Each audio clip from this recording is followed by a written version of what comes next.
Assalamualaikum warahmatullahi wabarakatuh. Perkenalkan, nama saya Faid Darda dengan NIM 21030605. Saya dari kelas Peternakan B, Prodi Peternakan, Fakultas Pertanian Universitas Sumatera Utara.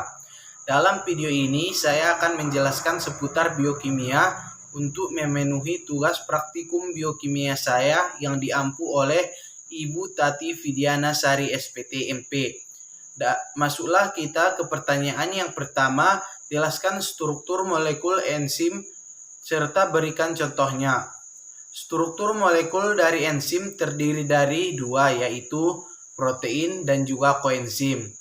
Enzim biasanya disebut dengan holoenzim dikarenakan enzim memiliki struktur yang sempurna dan juga aktif mengkatalis bersama logam. Lalu kita masuk ke struktur yang pertama, yaitu protein. Pada protein biasa sering disebut apoenzim. Pada apoenzim ini bersifat dominan pada enzim dan mudah dipengaruhi oleh suhu dan juga pH. Lalu yang kedua ada kafaktor.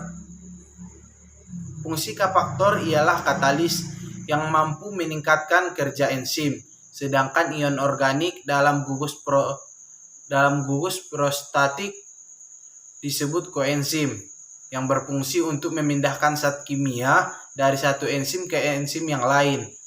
Kafaktor dibagi lagi menjadi dua, yaitu koenzim atau senyawa organik atau vitamin, di mana senyawa kovalen akan berikatan dengan enzim, dan kedua ada gugus prostetik atau mineral. Contoh enzimnya yaitu amilase, tripsin, lipase, DNA polimerase, dan lainnya. Masuklah kita ke pertanyaan yang kedua, jelaskan dua model cara enzim bekerja. Yang pertama, model kunci atau lock and key, di mana suatu enzim hanya bisa berikatan dengan satu substrat saja pada sisi aktifnya. Gembok ibaratkan enzim dan substrat diibaratkan kunci. Lalu enzim dan substrat terjadi berikatan menjadi kompleks enzim substrat. Substrat akan diubah menjadi produk, lalu dia akan lepas dari enzim. Yang kedua, model kecocokan. Model kecocokan terinduksi di mana kafaktor akan berikatan dengan sisi allosterik dengan cara mengubah bentuk sisi aktif enzim agar dapat mengikat substrat tertentu. Setelah itu, substrat akan diubah menjadi produk dan lepas dari enzim. Masuklah kita ke pertanyaan yang ketiga, jelaskan klarifikasi enzim secara internasional dan berikan contohnya. Yang pertama, oksidareduktase. Enzim oksireduktase adalah enzim yang dapat mengkatalis reaksi oksidasi atau reduksi suatu bahan. Contohnya alkohol, dehidrogenase. Yang kedua, transferase. Enzim transferase adalah enzim yang ikut serta dalam reaksi pemindahan atau transfer suatu radikal atau gugus. Contohnya heksokinase.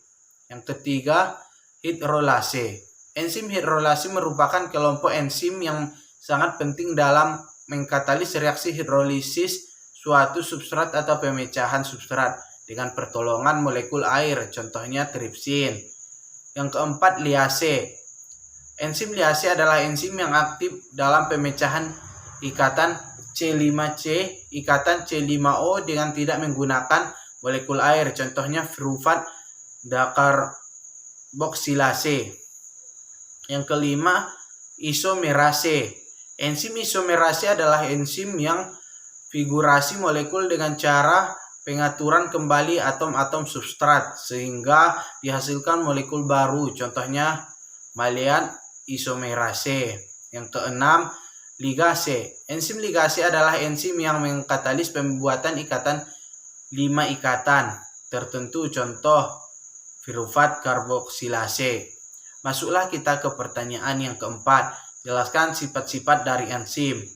A. Enzim sebagai katalisator, di mana enzim merupakan katalis yang dapat mengubah laju reaksi tanpa ikut bereaksi.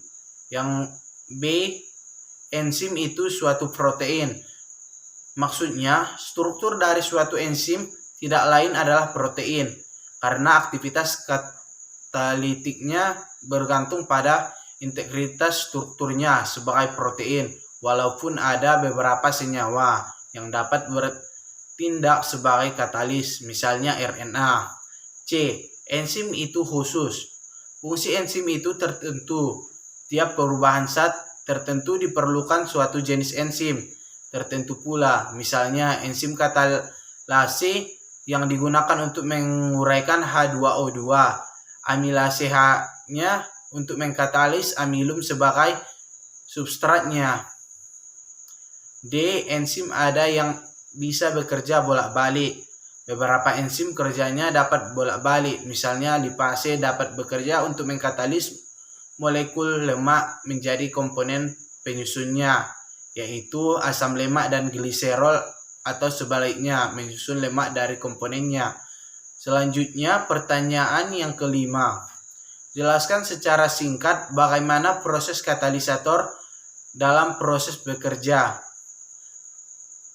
Jawabnya, suatu reaksi kimia dapat terjadi jika molekul yang terlibat memiliki cukup energi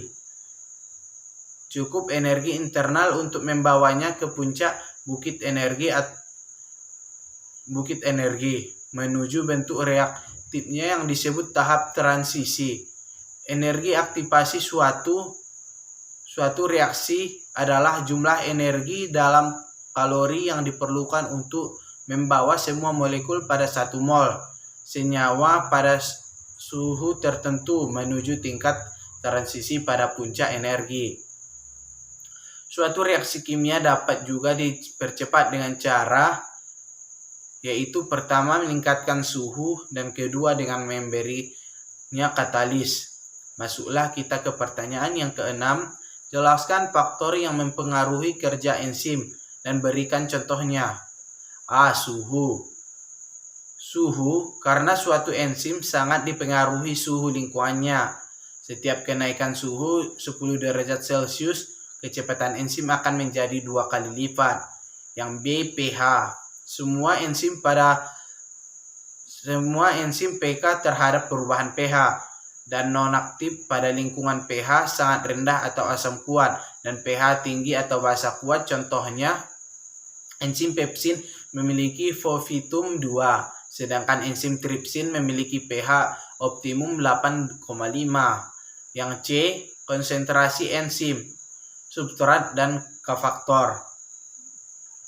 Jika pH dan suhu suatu sistem enzim adalah konstan dan jumlah substrat berlebihan, maka laju reaksi adalah sebanding dengan jumlah enzim yang ada. Sebaliknya jika pH, suhu, dan konsentrat.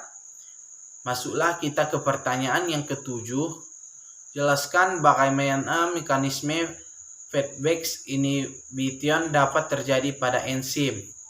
Jawabnya, pengaturan model feedback inhibition di mana enzim yang bekerja pada tahap awal atau E1 dihambat kerjanya oleh produk akhir atau Z, memberikan keuntungan pada sel,